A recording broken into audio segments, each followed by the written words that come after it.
স্তব্ধ বাংলাদেশ, থেমে গেল দীর্ঘ লড়াই আর সংগ্রামের এক মহাকাব্য। জীবন ও মৃত্যুর সন্ধিক্ষণে দাঁড়িয়ে শেষ পর্যন্ত না ফেরার দেশেই পাড়ি জমালেন আপসীর নেত্রী বেগম খালেদা জিয়া। তার সন্তান ও পরিবারের পক্ষ থেকে দেশবাসীর কাছে এই শোক সংবাদ পৌঁছে দেওয়া হয়েছে।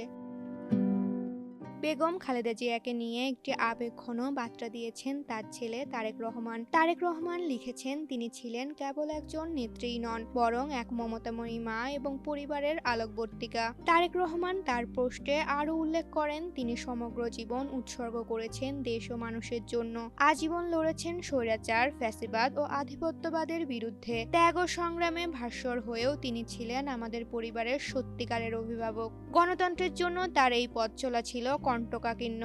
বারবার গ্রেপ্তার, নির্জন কারাবাস আর চিকিৎসার অভাবে শারীরিক অসুস্থতা, সবকিছু ছাপিয়ে তিনি ছিলেন অদম্য। পরিবারের সদস্যদের মতে চরম যন্ত্রণা আর অনিশ্চয়তার মাঝেও তিনি বিলিয়ে দিয়েছেন সাহস ও দেশপ্রেম। দেশের জন্য স্বামী হারিয়েছেন সন্তান, তবুও বিচ্যুত হননি আদর্শ থেকে। বাংলাদেশ আর দেশের মানুষই ছিল তার অস্তিত্ব।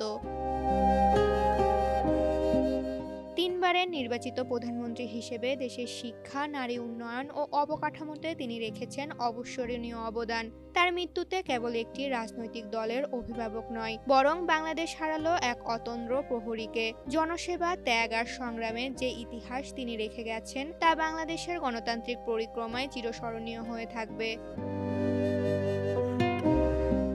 বেগম খালেদা জিয়ার বিদেহী আত্মার মাগফিরাত কামনায় দেশবাসীর কাছে দোয়া চেয়েছেন তার পরিবার। তার মৃত্যুতে শোক প্রকাশ করেছেন দেশি বিদেশি বিভিন্ন রাজনৈতিক ও সামাজিক ব্যক্তিত্ব।